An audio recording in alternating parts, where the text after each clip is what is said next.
Hi everybody, and welcome back to the channel. Today I want to talk to you about the things that I learned in 2023, the things that I'm going to do in 2024, and some other stuff. This is going to be a chatty long video, so if you like these kind of videos, grab yourself a cup of coffee. I have lots of water here to quench my thirst, and let's get to the video.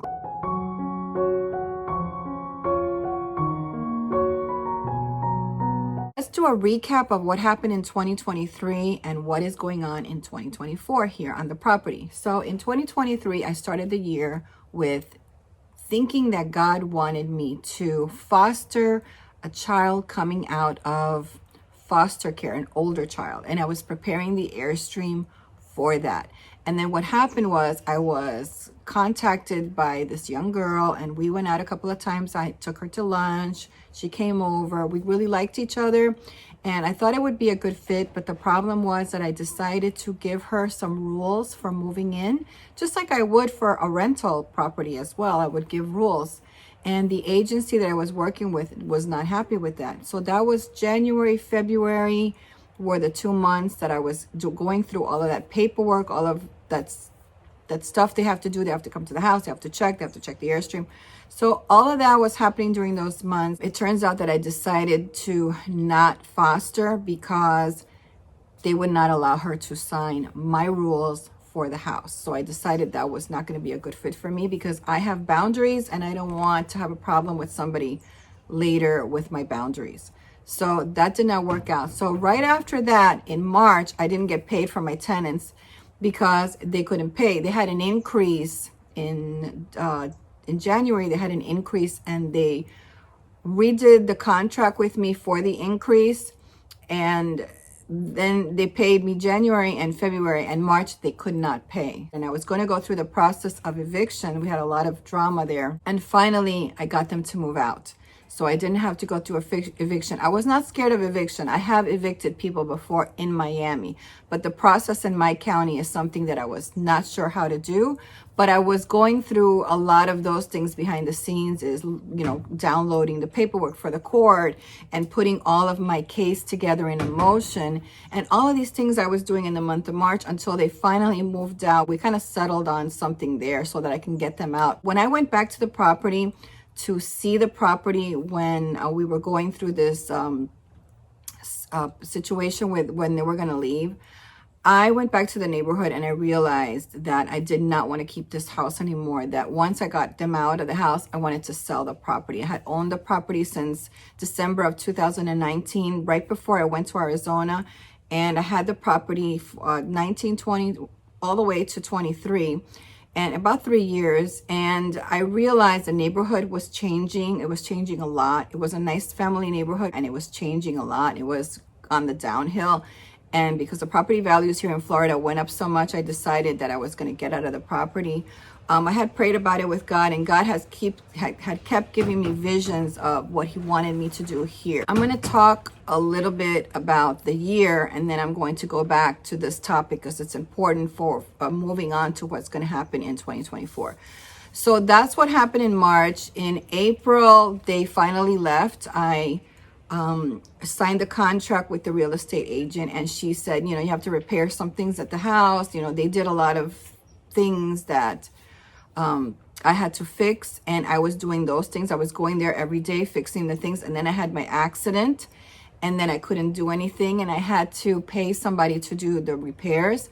And I had my surgery at the end of April. I was in a cast, and for most of April I was still in the cast, end of April. And then in May, that's when I was without the cast, but I was still wearing the brace. I was wearing the brace for my wrist. I had fallen and I had hurt my ankle as well.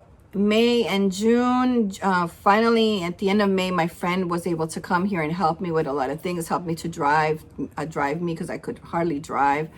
And it was really scary for me to drive with one hand. And he finally came and helped me for a while because he was going to visit his cousin in Tampa. So he decided to stay. He stayed a little bit longer, which was fine because I needed the help.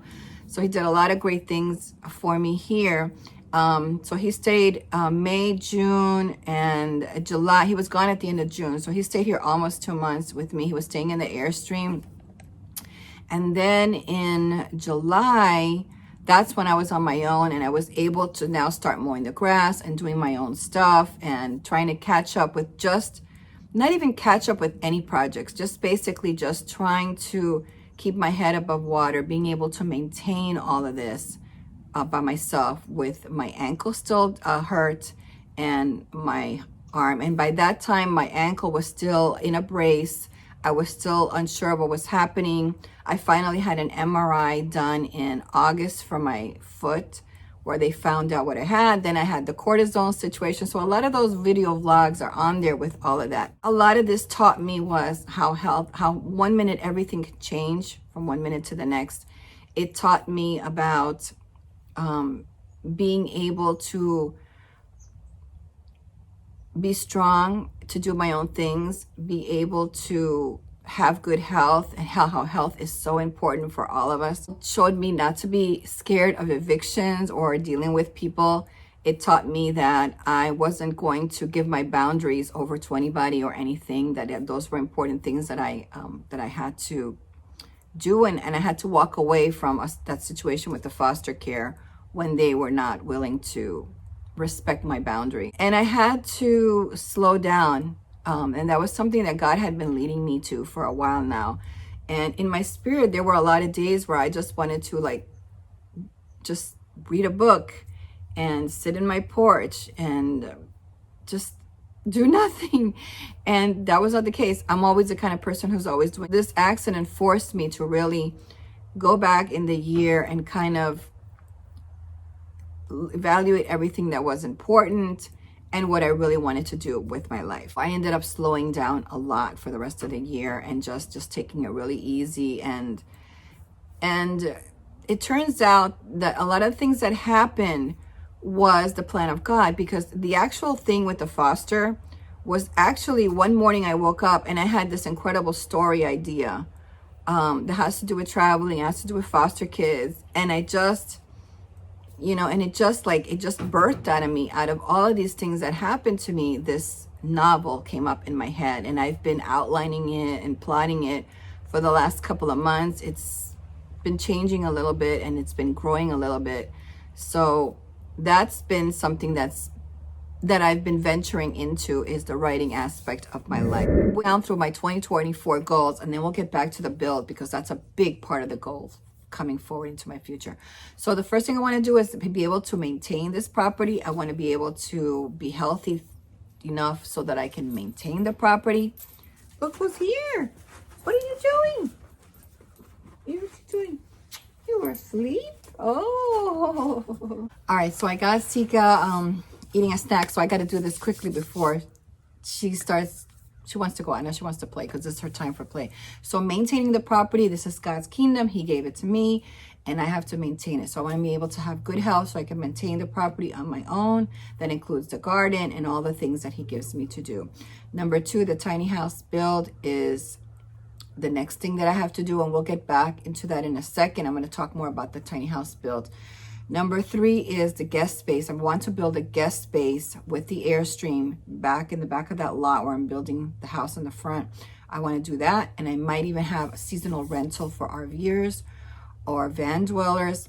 Not anybody with a Class A, but with anything that's pretty, like a travel trailer or something like that. I might have a Florida seasonal space for you back there by the cattle ranch. You're really going to love it back there because it's so nice and private. The next one I want to do is also I want to prepare for Alaska. I don't want to put everything on me right before the trip. So I'm actually really planning everything. I have some stuff I have to get done in my RV.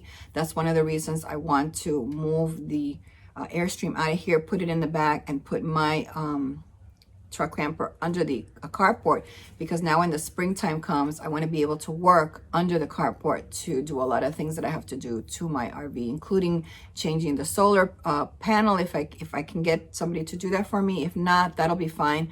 I will travel with that, but I will have to change the battery. So I'm not sure what I'm going to do there yet. But those are things that you will see in the coming months as I tell you the things that I'm working on that month for Alaska. So those are videos that you'll see me doing, talking about the trip and how I'm planning everything, because I'm going in 25.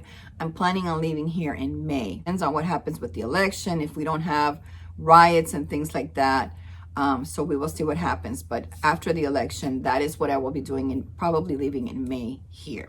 Okay, the next one is local meats. I'm really into now putting money back in my community into the farms that are around me and buying local meat. So that's another thing that I want to start doing in the next year, is buying goat's milk, buying cow's milk, and buying beef from the farmers around here, and chicken and other things like that. I want to be able to do that as well.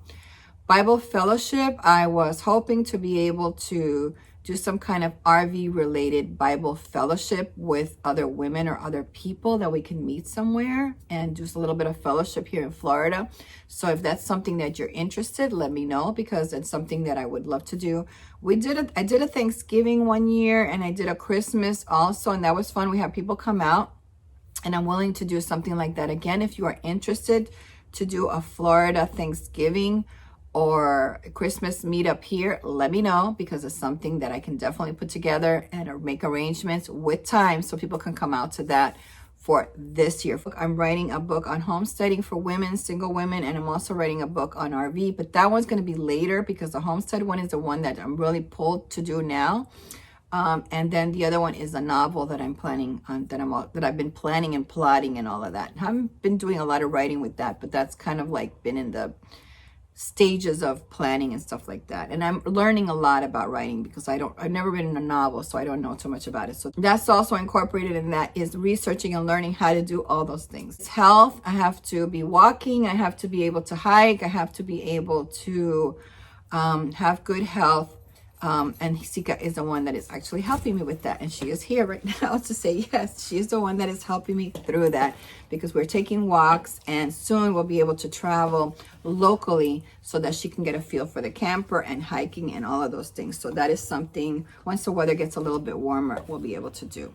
Travel locally. So I just said I want to do a couple of trips, shakedown trips with Sika before we actually head off to Alaska. She's got to be the dog that I can count on traveling. This year we will be doing some shakedown trips before I do my Alaska trip. So stay tuned for those, because those are coming. They're not going to be far. I'm not going to like go to Tennessee or anything like that. I don't think so.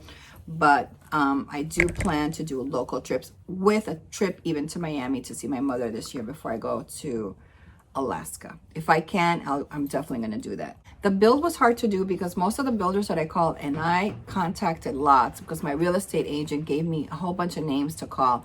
Nobody wanted to do a build that was under 2,000 square feet. Just so you know, for them, it's a waste of money, because there's so many people building now. There's so much money here in Florida coming into Florida, building, people buying land, people building.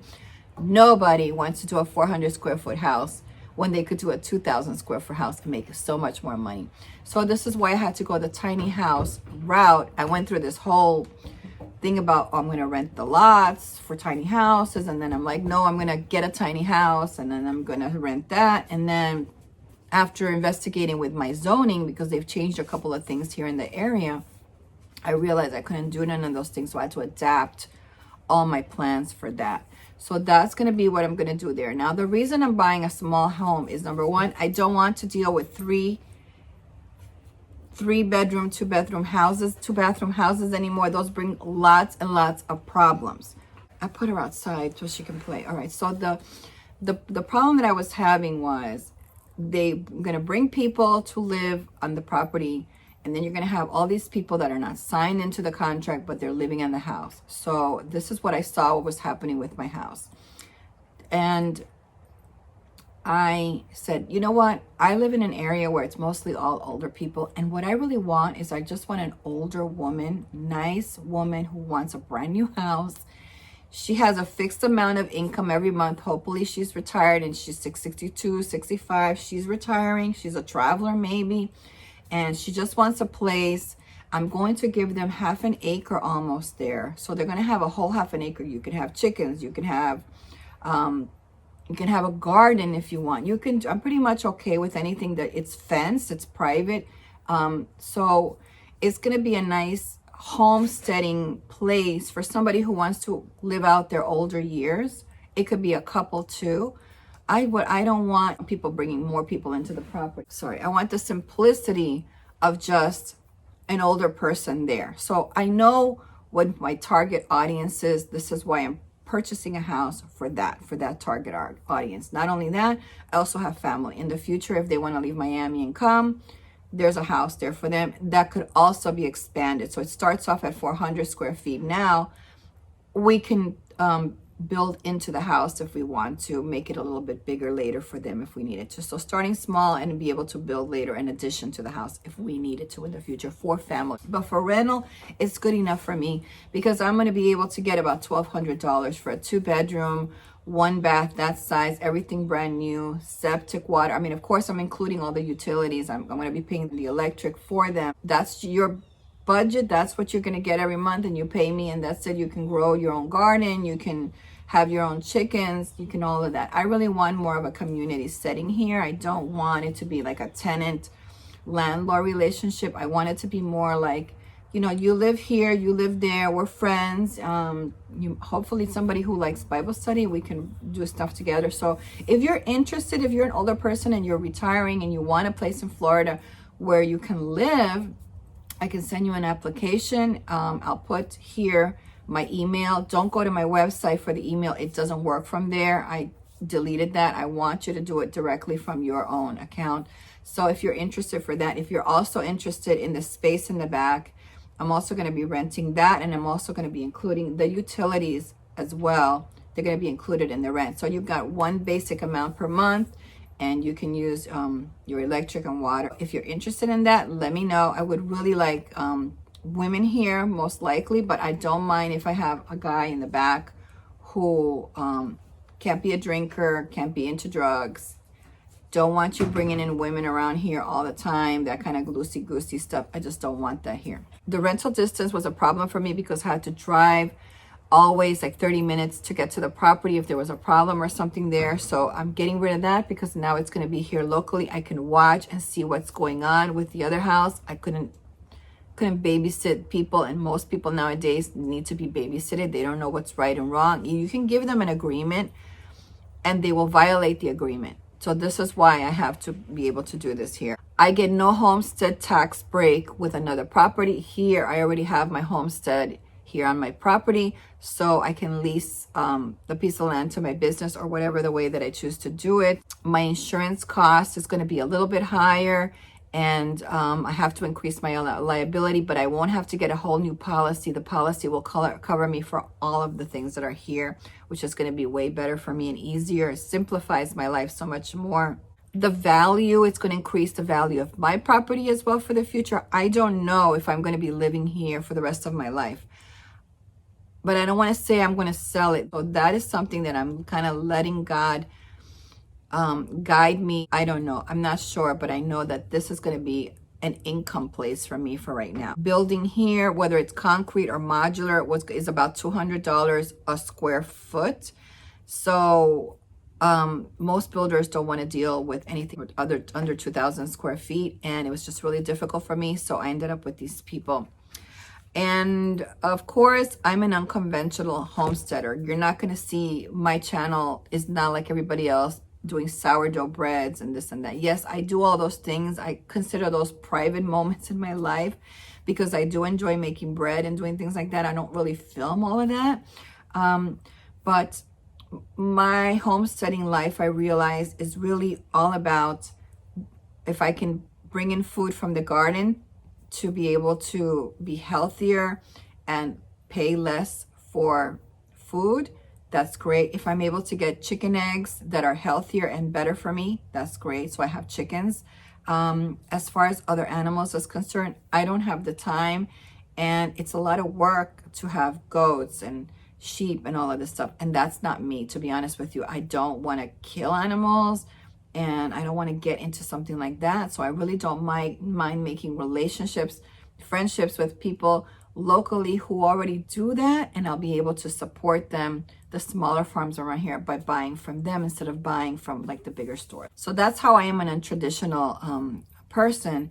But I do make money on my homestead because instead of bringing it in through selling vegetables and fruits and garden supplies, I actually am renting out space for somebody who also wants to be in the country and also wants to live here the way that I live, and have a community relationship here. So where, you know, you got chickens in your place, okay, I'll watch your chickens when you travel. Or, you know, if I travel, you'll watch my chickens. Or, you know, things like that is what I want encircled around the 3 acres of my property. Those kind of people who we are considered family, and we all get along, we live our lives, but we also can come together in unity and tolerance, and just enjoy each other's company. I'm really hoping for something like that. So that's what I'm looking for. I'll be interviewing for that in the future. But if you're interested in that, let me know. The property, I'm assuming, will probably be done hopefully by Mother's Day, because I am planning on going to Miami for Mother's Day. So I'm hoping to be able to have somebody here for Mother's Day so that I can travel, and they can possibly just feed my chickens for me, and then I can go.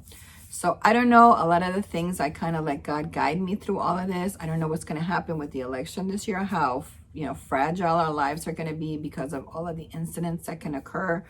But I am prepared to, you know, to continue to live my life despite all of the negativity that's out there. I don't want to live my life just thinking, oh, this could happen, I can't do this. No, I'm going to continue to do the things that God has put in my heart and my soul to do. And I hope that you do too, and are not affected by all of these things that you hear in the media, because, you know, our life is going by, and then we'll realize we lost 4 years of our life, and I don't want to lose years of my life. So I'm going to continue to plan and do the things that God tells me to do. So with that said, I hope you like the plans for 2024. Stay tuned, subscribe to the channel so that you can see all of these things. I'll be back in December to go through all of the things that I talked about, to see that things got done and what happened if they didn't get done, because this promises to be a very volatile year because of the election. So we'll see what happens in the next couple of months. But for me, I'm moving forward with my life. Thank you for watching. I hope you subscribe. Give me a thumbs up if you like these plans, and I'll see you next time. I gotta go find Sika. Bye.